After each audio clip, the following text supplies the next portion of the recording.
Bismillahirrahmanirrahim. Assalamualaikum warahmatullahi wabarakatuh.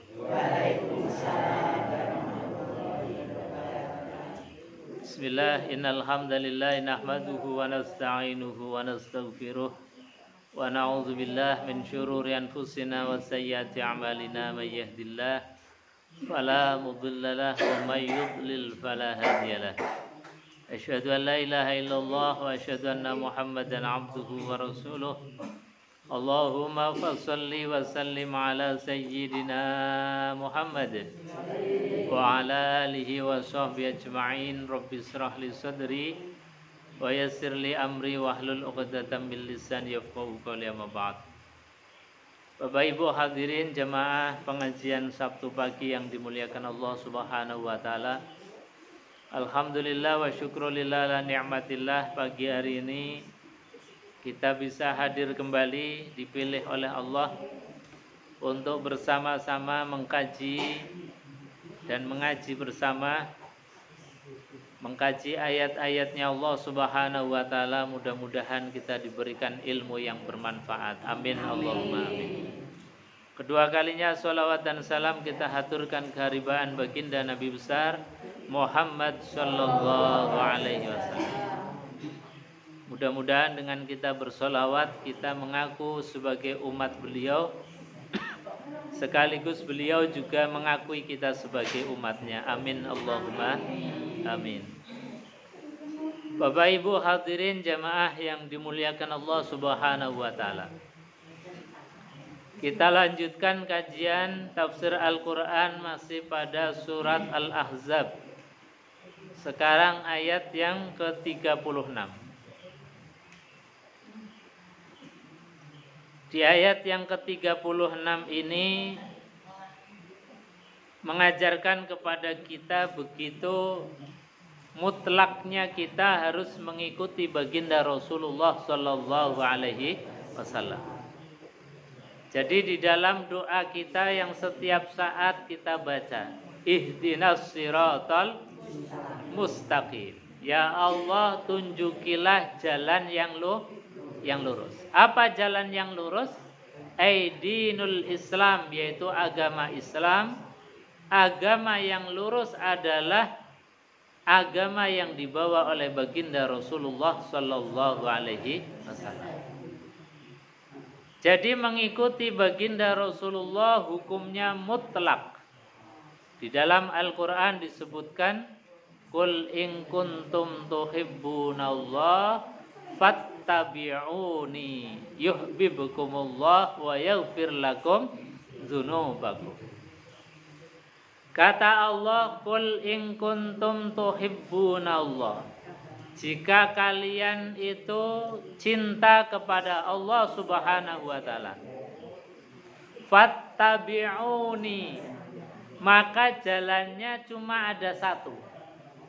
Kita cinta kepada Allah, jalannya hanya ada satu, yaitu apa? Fattabi'uni, ikutilah aku, kata Rasulullah. Jadi caranya hanya satu, yaitu mengikuti cara yang dilakukan oleh baginda Rasulullah sallallahu alaihi wasallam. Baru yuhibbukumullah, Allah akan mencintai kita. Jadi kalau kita misalnya mengatakan bahwa cinta Allah, cinta kepada Sang Khalik pencipta alam semesta ini, tetapi jalannya tidak mengikuti Rasulullah sallallahu alaihi wasallam, maka mardudatun la tuqbalu, ditolak, tidak diterima oleh Allah.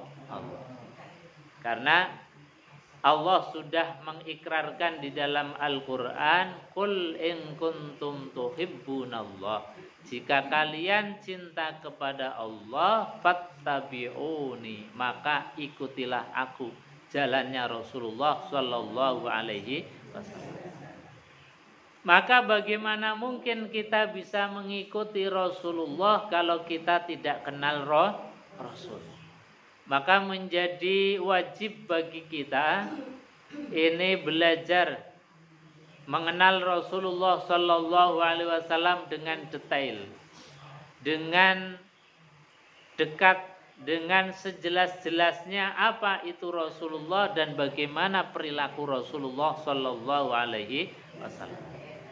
Nah, di antara perilaku Rasulullah adalah akhlaquhul Quran atau khuluquhul Quran. Akhlaknya Rasulullah itu adalah Al-Quran. Maka pagi hari ini kita belajar Al-Quran itu sebetulnya belajar akhlaknya Rasulullah Sallallahu Alaihi Wasallam. Nah, di dalam surat Al-Ahzab ayat 36 Allah berfirman, wa ma kana lil mu'minin wala mu'minatin idza qadallahu wa rasuluhu amran ayyakuna lahumul khiyaratu min amrihim. Ini sudah sangat jelas di antara yang diajarkan oleh Al-Quran, wa ma kana lil mu'minin, dan tidaklah bagi orang mukmin laki-laki, wala mu'minatin, dan juga tidaklah bagi mukmin perempuan. Ini langsung dijelaskan detail oleh Quran. Sebetulnya Allah kalau mengucapkan wa ma kana lil mu'minin, tidaklah elok bagi orang yang mukmin, itu sebetulnya sudah mencangkup ya mukmin ya mukminah.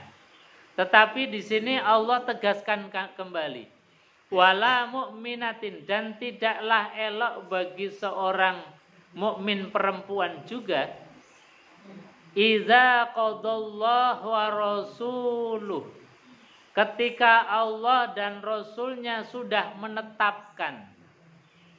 Kalau Allah dan Rasulnya itu sudah memberikan hukum, menetapkan sesuatu, Rasulullah sudah mencontohkan, tidak elok kemudian ayyakuna lahumul khiyar, kita memilih jalan yang lain.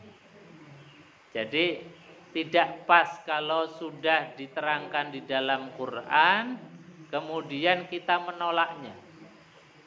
Nah, ayat ini turun berkaitan dengan ketika baginda Rasulullah Sallallahu Alaihi Wasallam itu meminang seorang perempuan.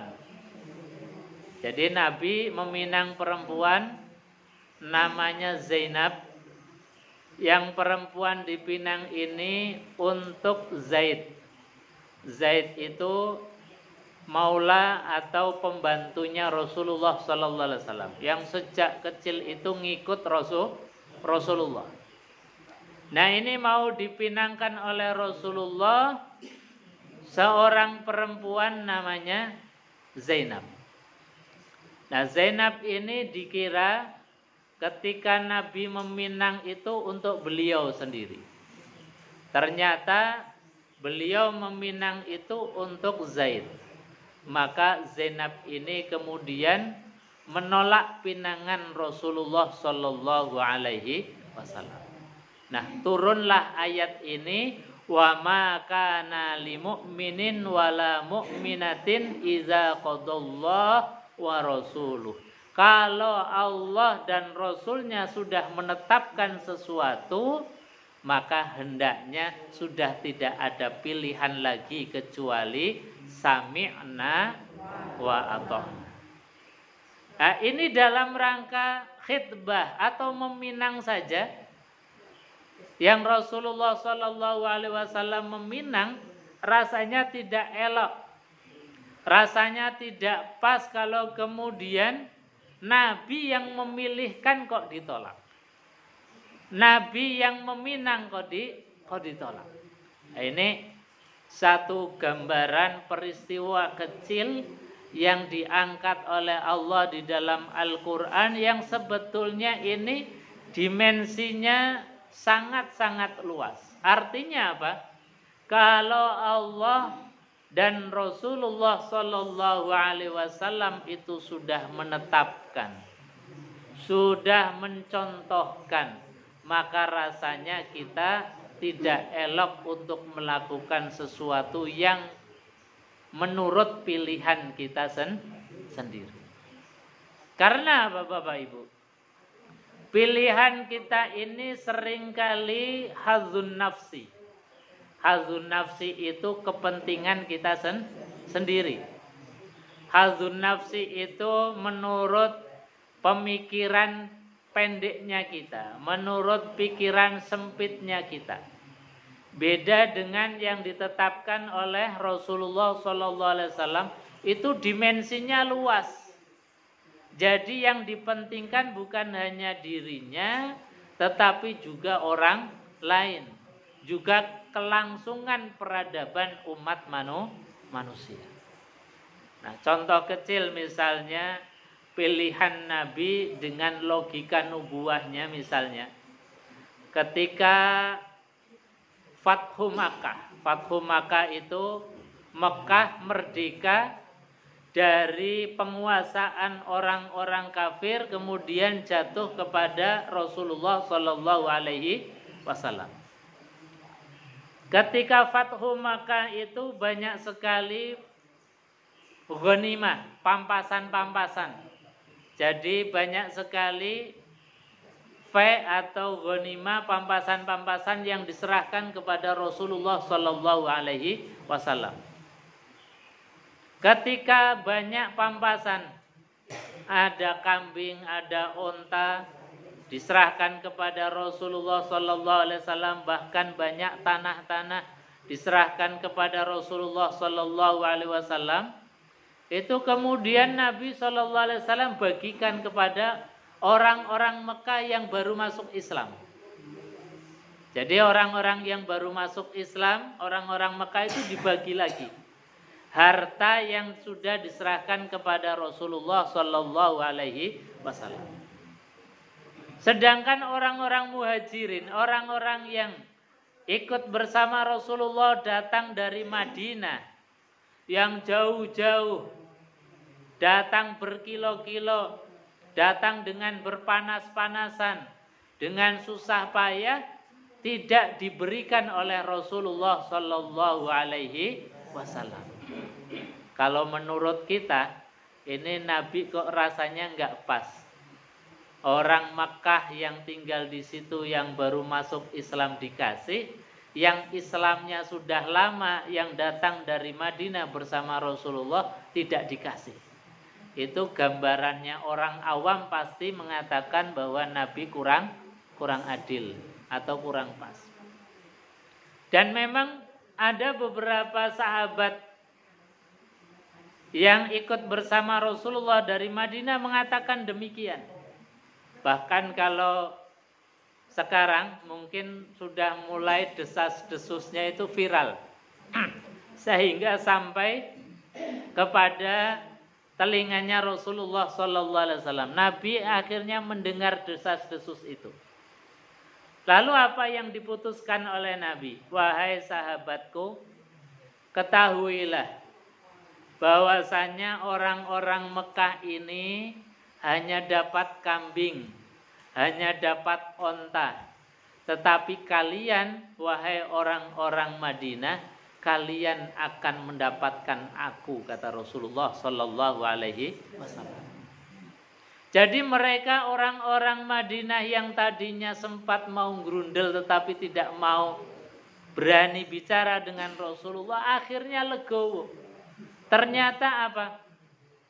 Pulang kembali bersama Rasulullah, pulang kembali membawa Rasulullah Sallallahu Alaihi Wasallam, bahkan hidup bersama Rasulullah Sallallahu Alaihi Wasallam itu lebih mulia, lebih diinginkan dibandingkan dengan sekedar diberikan hadiah berupa kambing atau unta.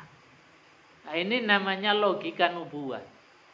Jadi kadang-kadang orang yang ikut berperan di dalam suatu pemilihan, setelah menang biasanya kan minta bagian masing-masing.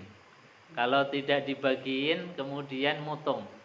Nah, ini tidak demikian dengan cara Rasulullah. Orang yang dari awal masuk Islam itu dididik dengan heroik, dididik dengan perjuangan, biarkan mereka Islam dengan perjuangannya. Tidak usah dikonversi, tidak usah kemudian dibagi atau diberikan hadiah harta. Sementara orang Mekah yang baru masuk Islam, yang Islamnya itu masih lemah imannya, hatinya masih lemah, itu perlu berikan unta, berikan kambing, dan ini sebetulnya tidak seberapa dibandingkan dengan diberikan hadiah pulang kembali ke Madinah bersama Rasulullah Shallallahu Alaihi Wasallam. Jadi ini penetapan Rasulullah yang begitu luar biasa. Kalau Nabi sudah menetapkan sesuatu, maka kita tidak bisa kecuali hanya dengan mengucapkan sami'na wa ata'na. Nah, ini diantara yang diajarkan Allah di dalam ayat ini, bahwa kalau Allah dan Rasulnya sudah menetapkan satu perkara, ayyakuna lahumul khiyarah min amrihim, maka tidaklah elok kemudian kita mencari pilihan-pilihan yang lain. Bapak Ibu hadirin jamaah yang dimuliakan Allah Subhanahu wa taala. Misalnya Nabi Shallallahu alaihi wasallam itu memberikan tuntunan, pilihan, contoh yang konkret dalam kehidupan kita. Misalnya yang kecil-kecil kita makan, minum, Nabi mengajarkan makan, minum dengan tangan kanan. Mengawalinya dengan mengucapkan Bismillahirrahmanirrahim. Itu adalah qadallah wa rasuluh. Penetapan dan contohnya Allah dan contoh dari Rasulullah Sallallahu Alaihi Wasallam. Maka tidaklah elok kemudian hanya karena kita kemudian gengsi atau ikut-ikutan orang barat makan minum dengan tangan kiri. Nah, itu namanya kita mencari pilihan lain selain yang dipilihkan oleh Rasul. Dan di dalam Al-Quranul Karim banyak sekali yang sudah Allah pilihkan kepada kita. Allah pilihkan kepada kita dari mulai kehidupan kita bangun tidur sampai menjelang tidur, bahkan tidur itu sendiri merupakan pilihan Allah Subhanahu wa taala. Makanya sekali lagi kita katakan sami'na wa ata'na, kami dengar dan kami patuh.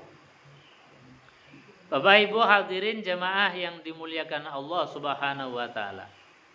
Kalau kita kemudian mengambil pilihan lain, wa may ya'sillaha wa rasulah, barang siapa yang bermaksiat kepada Allah dan bermaksiat kepada Rasulullah Sallallahu Alaihi Wasallam. Maksiat kepada Allah dan Rasul itu artinya apa? Allah sudah menetapkan rambu tidak boleh belok kanan, kita tetap belok kanan. Allah sudah menetapkan rambu untuk kemudian jangan makan kecuali yang halal, kita makan yang haram. Yang dilarang oleh Allah kemudian kita makan. Nah, ini namanya orang yang sudah bermaksiat kepada Allah dan bermaksiat kepada Rasulullah Sallallahu Alaihi Wasallam. Orang yang bermaksiat kepada Allah dan Rasulnya, kata Allah, faqad dhalla dhalalam ba'ida. Faqad, maka sungguh-sungguh benar-benar. Bahkan dalam kalimatnya ini Allah sampaikan dengan taukid, penguat beberapa kali. Faqad dhalla, maka sungguh-sungguh dia itu dalam keadaan tersesat. Dhalalam ba'ida, tersesat yang sangat jauh. Jadi bukan hanya sekedar tersesat, tapi tersesatnya orang yang sudah tidak mengikuti Rasulullah itu disifati sebagai faqad dhalla dhalalam ba'ida. Sungguh sudah tersesat dengan tersesat yang sangat jauh. Makanya kita berdoa terus ihdinas siratal mustaqim. Paling tidak dalam sehari semalam minimalnya kita mengucapkan ihdinas siratal mustaqim itu berapa kali? Minimal 17 kali. Saking pentingnya menjaga ihdinas siratal mustaqim. Saking pentingnya kita menjaga jalan yang lurus sampai diulang-ulang. Sampai kita diterapi oleh Allah untuk mengucapkan. Karena apa? Karena kita ini kadang-kadang pengennya lurus, tapi di tengah jalan dibelokkan oleh hawa nafsu, dibelokkan oleh setan, dibelokkan macam-macam. Ada kepentingan-kepentingan duniawi yang di sana seolah-olah menyenangkan, membahagiakan, padahal itu sebetulnya menjerumuskan kita. Jadi faqad dhalla dhalalan ba'ida. Orang yang bermaksiat kepada Allah itu sebetulnya dia tersesat dengan kesesatan yang sangat jauh. Bapak Ibu hadirin jamaah yang dimuliakan Allah Subhanahu wa taala. Makanya di dalam kita itu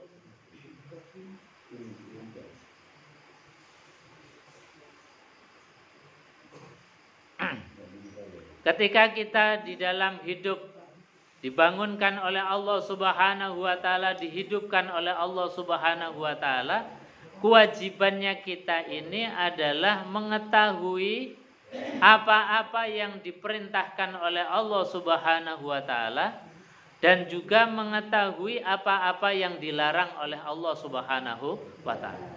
Sehingga kita tidak melenceng dari perintahnya Allah.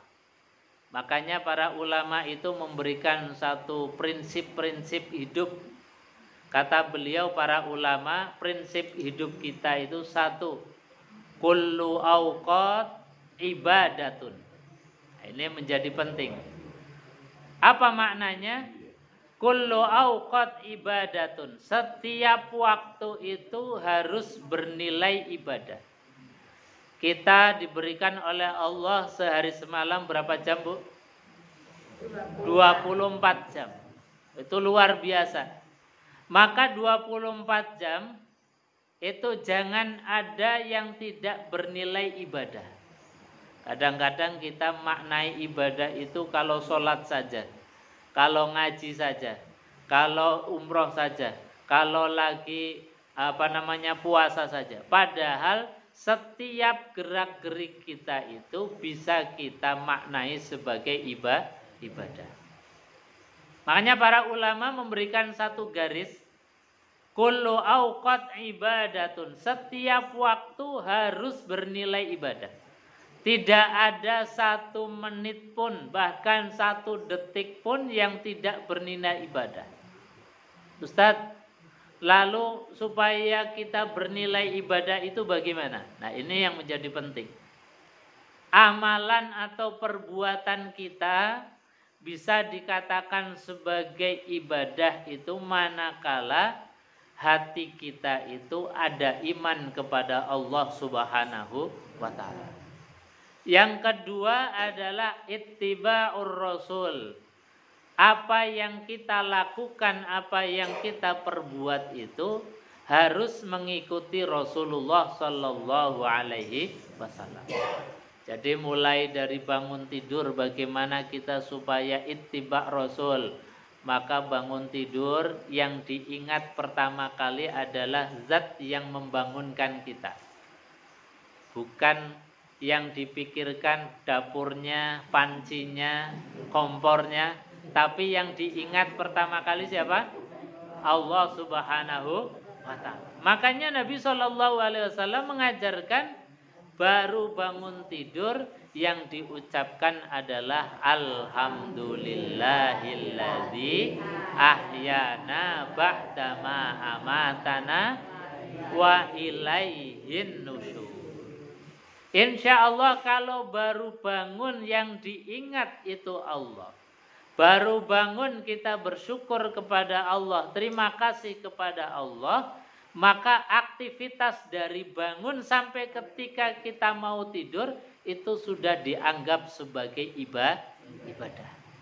Ini pentingnya. Jadi mengucapkan alhamdulillahilladzi ahyana itu bukan hanya sekedar syukur, bukan sekedar terima kasih, tetapi menjadikan aktivitas di hari itu tercatat sebagai amalan ibadah. Begitu juga kita ketika mau tidur. Mau tidur kita membaca bismikallahumma ahya wa bismika amut. Ya Allah, atas namamu aku hidup dan atas namamu aku meninggal atau mati. Maka sejak kita memejamkan mata tidur sampai dibangunkan lagi, itu dicatat oleh Allah sebagai orang yang beribadah. Jadi ini menjadi penting. Karena apa? Karena awalan satu perbuatan, niat satu perbuatan itu menjadikan keseluruhannya dicatat sebagai ibadah. Ini apa yang dicontohkan oleh baginda Rasulullah sallallahu alaihi wasallam. Kemudian yang kedua, prinsipnya orang yang beriman, kata para ulama, kullu ibadah auqatun. Kalau yang tadi pertama setiap waktu harus bernilai ibadah.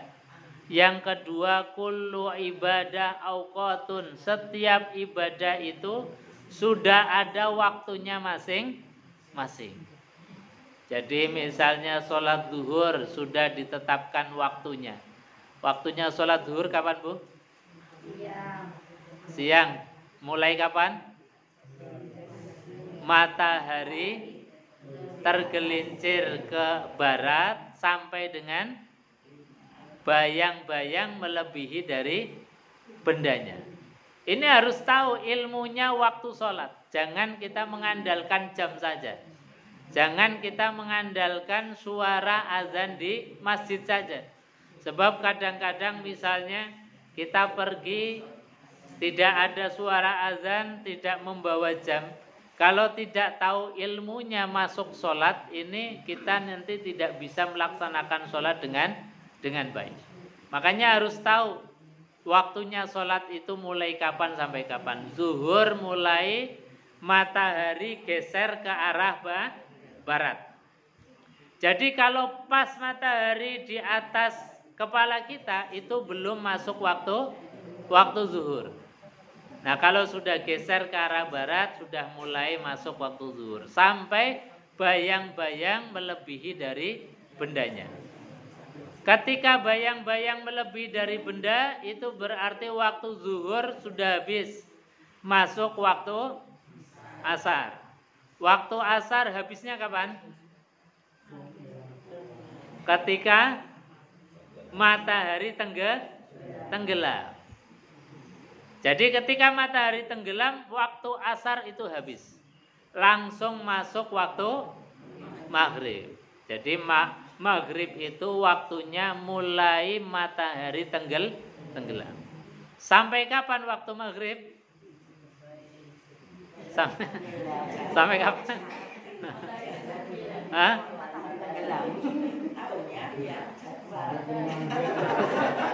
Sampai kerungu azan. Nah, lihat jadwal, lihat jam kalau pas kita ada jam. Kalau pas kita ini bawa jam atau bawa HP. Kadang-kadang kita pergi nggak bawa jam, nggak bawa HP, nggak kedengeran azan.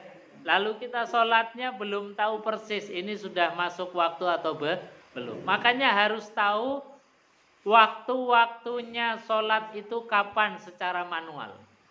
Secara kasat mata yang tidak dibantu jam atau tidak dibantu dengan suara speaker di masjid atau musola. Jadi sekali lagi wajib hukumnya seorang muslim tahu kapan masuk waktu-waktunya sholat. Saya ulangi lagi, waktunya zuhur mulai kapan? Matahari tergelincir ke arah barat sampai bayang-bayang melebihi dari bendanya.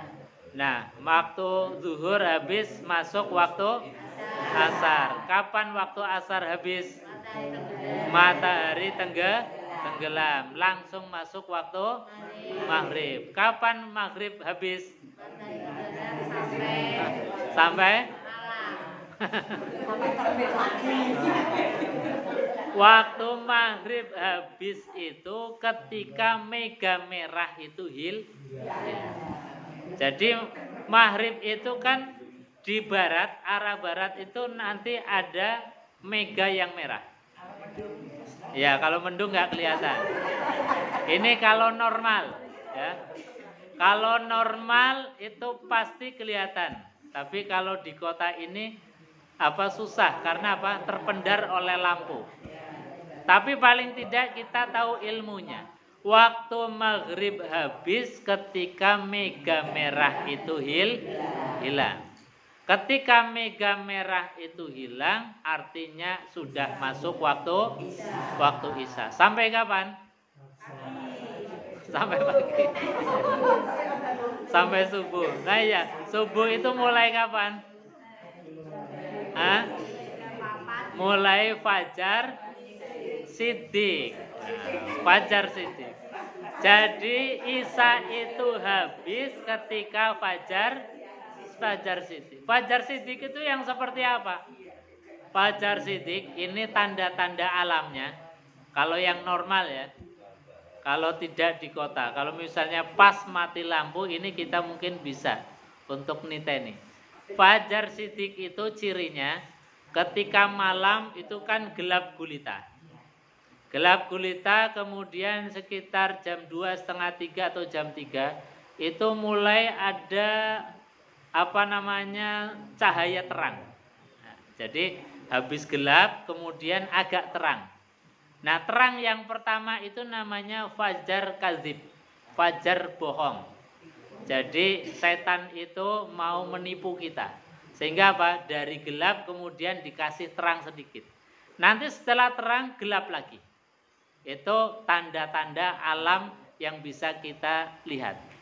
Atau tanda-tanda alam lagi misalnya itu habis suara sepi, nggak ada suara apa-apa. Nanti sekitar jam 2, setengah 3 atau jam 3 ada keluruk ayam. Ada kokok ayam biasanya sekitar jam itu. Itu sudah mulai fajar kadzib. Nah, setelah keluruk ayam atau tadi sorot cahaya, kemudian gelap lagi.